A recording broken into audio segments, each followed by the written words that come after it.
Mee namni keenya waggaatti meeqaatu dabala? Namni keenya kan dabalu waggaatti miiliyoona tokko tuqaa sadii. Miliyoona takkaa fi miiliyoona tokko tuqaa sadii. miliyoona takka tuqaa sadii. Silaa keetiittis dhugaatii hedduu kan gammachiisan bareedaadha ture. Hundaafuu mee wanni akkanatti namni baay'atuuf maaliif itti yaadame? Isin marga namni keenya ciisu numa dhalchaa. Isin marga namni keenya ciisu numa dhalchaa. Kanaafuu Rakkoodha. ani akka nama tokkotti wanni kun rakkoo natti hin fakkaatu. Haajan nuti yoo hoddomaatan maali silaa rakkinni? Amma tokko tokko kanuma keessan afaan adda addaatiin dubbatee akka keessan hin taane si shakkisiisa. Yoo keenya hin taane hoo? Yoo kan keessan hin taanes kiyya jedhaatutti gargaaramaa ta'u yoo barbaaddan kan biraatti barbaaddadha. Kiyyaa miti jettanii otoo ittiin gargaaramin akkanaaf. Okay, galatoomii uumicha naannoo Oromiyaa. Lataa Qananiitoo mee dubbii ilmaan dhalachuu sanarratti wal qabatee minoo maal jedha? Akka cirracha galaanaa horaa baay'ataa jedhe kun eebba waaqaati.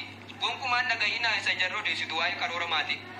Lataa Qananii kunoo akka cirrachaatti baay'ataa jira. Lataa Qananii mee warra ijoollee lamatichaa dhalaa warra ijoo jira isaaniif hoo?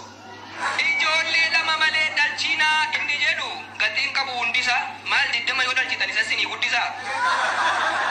Maaliif lama dhalchitu maal michiitu sin qabee? Oromoon baay'ee dhalchee waan nyaachisu yoo dhabe. Guddatanii baratanii rakkoo uummata keenyaaf akka nuuf fidan fala hanga dandeessanitti dhalchaa ilmaaf intala. Seenaaf duudhaa abbootii kan deebistu bakkeedha. Uummata Oromoo biratti dhala jechuun warqeedha. Gammachuuf kolfa malee hin arginaa mimmaanii horaa baay'adhaa ta'a warra durba. Nuti bilchiginnaan deeggarru naatu libdaa bilchiginnaa fooloo kuma 500 hin qaban fooloo kuma 250 qaba kusuun bilchiginnaa laa bilchiginnaan naatu libdaa deeggaru bilchiginnaan tusi maallaqa naa kan hin nan deeggara maaliif bilchiginnaan biyya Awurooppaa keessatti maallaqa namaa kaffaltee akka jiru deeggaru na godha ana ammoo naan kaffalle maaliif ormanni Oromoo bilchiginnaa deeggartee na jibbare kusuun bilchiginnaa maaliif na jibban manni Oromoo maaliif Oromoon kun na jibbu maaliif na jibba Oromoon utuu maallaqa tokko hin argatin fuck bilchiginna naa tilda waa tokko naan kennine bilchiginna utuu waa naa kennine jibbe Oromoo na ta'u maallaqa sana fudhadhee fuck you jedha Oromoodha garuu waa naan kennine fuck you bilchiginna abii fuck naa tilda